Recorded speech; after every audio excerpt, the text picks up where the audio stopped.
ಅಲ್ಲ ಸರ್, ಒಬ್ಬ ಕಲಾವಿದನಿಗೆ ಸಿಗಬೇಕಾದಂತಹ ಮನ್ನಣೆ ಮತ್ತು ಪ್ರೀತಿ ವಿಶ್ವಾಸ ಅದು ಆ್ಯಕ್ಚುಲಿ ಕೆಲವರೆಲ್ಲ ಹೇಳ್ತಾರೆ. ಎಷ್ಟೋ ಜನ ಇತ್ತೀಚೆಗೆ ಕೂಡ ಅಣ್ಣವರ ಸಮಾಧಿ ವಿಚಾರವಾಗಿ ಮಾತಾಡಿದ್ರು ತಮಗೆ ಗೊತ್ತಿರುತ್ತೆ.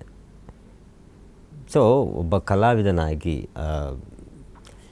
ಸಮಾಜಕ್ಕೆ ಏನು ಕೊಟ್ಟಿದ್ದಾರೆ, ಏನು ಕೊಡುಗೆಯನ್ನು ಕೊಟ್ಟಿದ್ದಾರೆ, ಸಮಾಜಕ್ಕೆ ಯಾವ ರೀತಿಯಾಗಿ ಅವರ ಸೇವೆಗಳಾಗಿದೆ ಅನ್ನೋದಕ್ಕಿಂತ ಕೆಲವೊಂದಿಷ್ಟು ಮಾತಾಡುವಂಥ ರೀತಿಗಳಿರ್ತಾವಲ್ಲ, ಕೆಟ್ಟದಾಗಿ ಕೆಲವೊಂದಿಷ್ಟು ಸೋಷಿಯಲ್ ಮೀಡಿಯಾಗಳಲ್ಲಿ ನಾವು ಅವಾಗ ಕ್ಯಾಶುವಲಾಗಿ ನಾವು ಮಾತಾಡ್ತಾ ಇದ್ವಿ, ಯಾವ ಥರ ಮನಸ್ಸುಗಳಿರ್ತವೆ ಇವತ್ತು ಅಂತ.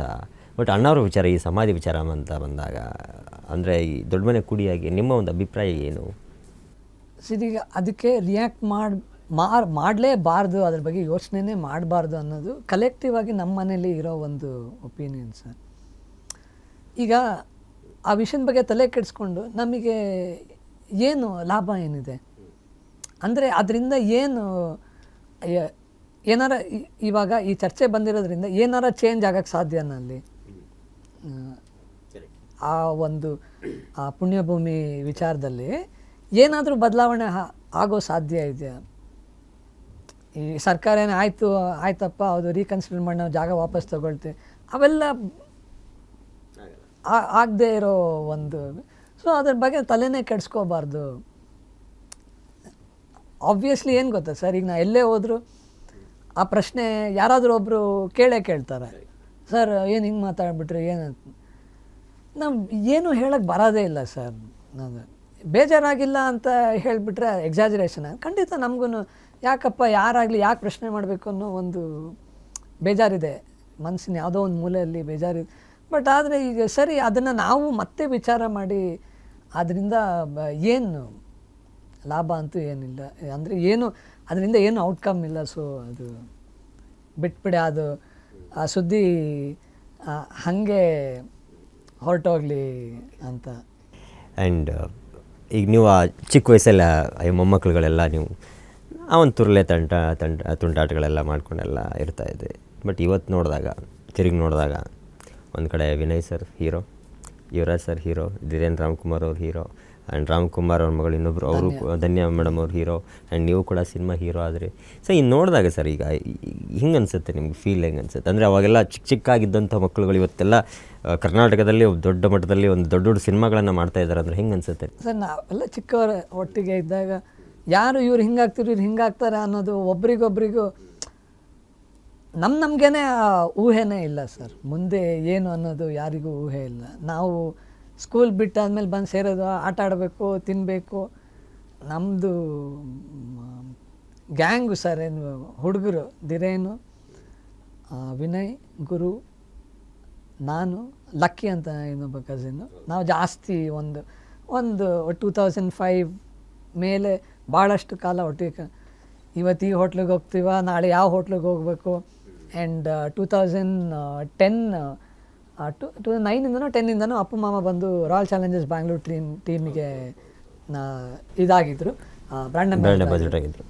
ಅವ್ರ ಜೊತೆ ಮ್ಯಾಚ್ ನೋಡೋಕ್ಕೆ ಹೋಗೋದು ಬರೀ ಇದೆ ಸರ್. ಅಂದರೆ ಅಷ್ಟೊತ್ತಿಗೆ ಐ ಥಿಂಕ್ ವಿನಯ್ ಒಬ್ಬನಿಗೆ ಇಲ್ಲ ಆ್ಯಕ್ಟ್ರ್ ಆಗಬೇಕು ಅನ್ನೋದು ಬಂದಿತ್ತು. ಅವನು ಪ್ರಿಪ್ರೇಷನ್ ಎಲ್ಲ ಮಾಡ್ತಿದ್ದ. But class, dance, fight, gym ಅದೆಲ್ಲ ಬಿಟ್ಟು ಮನೆಗೆ ಬಂದಮೇಲೆ ಬೇರೆ ಏನಿಲ್ಲ ಸರ್. ಜಸ್ಟ್ ಕ್ಯಾಶುವಲ್ ನಾವು ನಾರ್ಮಲಾಗಿ ಮುಂಚೆ ಹೇಗಿರ್ತಿದ್ವು ಹಾಗೆ, ಇವತ್ತಿಲ್ಲಿ ಹೋಗೋಣಮ್ಮ, ಇಲ್ಲ ಈ ಪಿಕ್ಚರ್ ನೋಡೋಣ, ಇಲ್ಲ ಯಾವತ್ತೂ ಇದ್ಯಾವುದು ರಿಲೀಸ್ ಆಗ್ತದೆ ಅಲ್ಲಿ ಹೋಗೋಣ, ಇಲ್ಲ ಅಪ್ಪ ಮಾವನ ಶೂಟಿಂಗ್ ನಡೀತಿದೆ ಬನ್ನಿರಿ ಶೂಟಿಂಗ್ ಹೋಗೋಣ.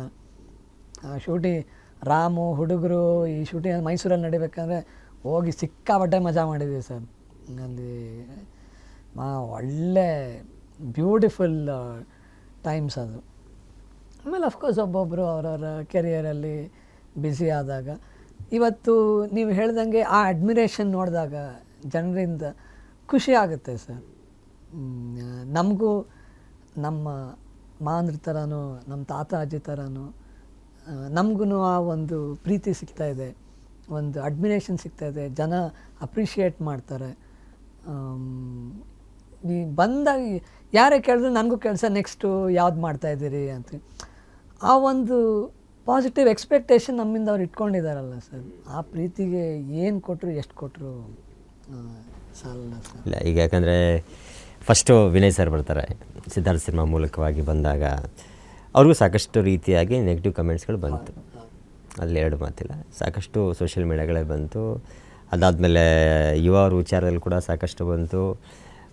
ಅಂದರೆ ಅಣ್ಣವರಾದಮೇಲೆ ಶಿವಣ್ಣ ಆಗಲಿ, ಅಪ್ಪು ಸರ್ ಇವರೆಲ್ಲ ಇದ್ದರು. ಅದಾದ್ಮೇಲೆ ಇವ್ರಿಗೆ ಆ ಥರ ನಿಭಾಯಿಸೋಕ್ಕಾಗಲ್ಲ, ಈ ಥರದ್ದೆಲ್ಲ ನೆಗೆಟಿವ್ಗಳು ಅವು ಇವೆಲ್ಲ ಬರ್ತಾನೆ ಇತ್ತು. ಅದಾದಮೇಲೆ ನೀವು ಬಂದರೆ ನಿಮಗೆ ಸಿನಿಮಾ ಬನದ ಸಿನಿಮಾ ಮಾಡಿದಾಗ ಅವಾಗಲೂ ಕೂಡ ನೆಗೆಟಿವ್ ಕಮೆಂಟ್ಸ್ ಅಂತ ಬರ್ತಾಯಿತ್ತು.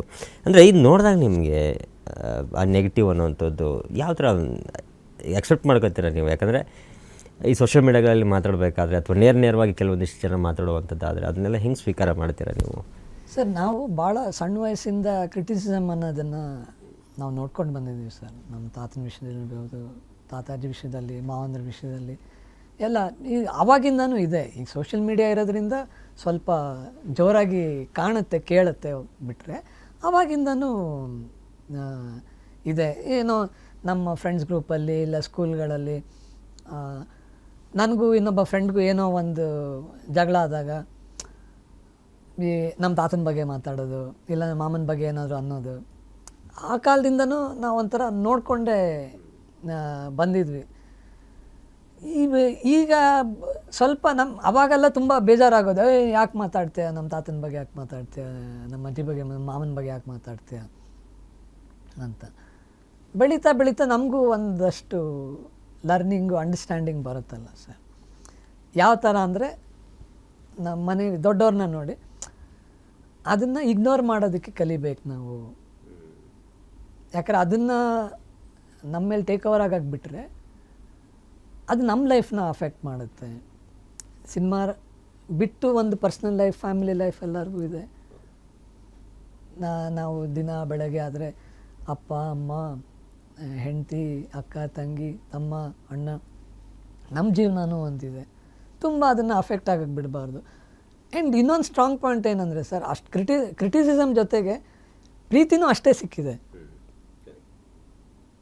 ನಾವು ಅವಾಗ ಏನು ಯೋಚನೆ ಮಾಡೋದಂದರೆ ನೆಗೆಟಿವ್ನ ಯಾಕೆ ನೋಡೋದು, ಪಾಸಿಟಿವ್ ಇದೆಲ್ಲ ಪಾಸಿಟಿವ್ನ ನಾವು ನೋಡೋಣ, ಅದನ್ನ ನೋಡಿ ಖುಷಿ ಪಡೋಣ.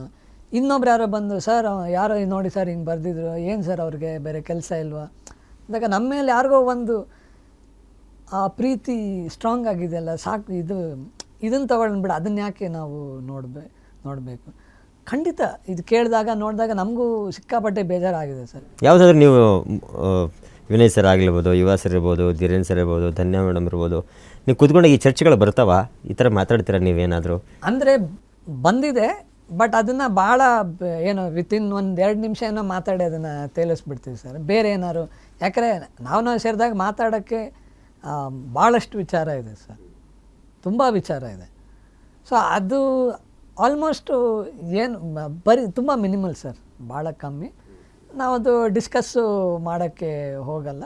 1-2 ಸಲ ಡಿಸ್ಕಸ್ ಮಾಡಿರ್ಬೋದು ಬಿಟ್ಟರೆ ಜಾಸ್ತಿ ಏನು ಇಲ್ಲ ಸರ್ ಬೇರೆದ್ರ ಬಗ್ಗೆ. ಯಾಕಂದರೆ ಮಾತಾಡೋಕ್ಕೆ ಸಿಕ್ಕಾಪಟ್ಟೆ ಸರ್. ಮೊದಲಷ್ಟು ಈಗ ನಾವು ಸಿಗೋಕ್ಕೆ ಸೇರೋಕ್ಕೆ ಆಗ್ತಾಯಿಲ್ಲ, ಬಿಕಾಸ್ ಎಲ್ಲರೂ ನಮ್ಮ ಕೆಲಸದಲ್ಲಿ ಬ್ಯುಸಿ ಇದ್ದೀವಿ, ನಮ್ಮ ಫ್ಯಾಮಿಲಿ ಲೈಫಲ್ಲಿ ಬ್ಯುಸಿ ಇದ್ದೀವಿ.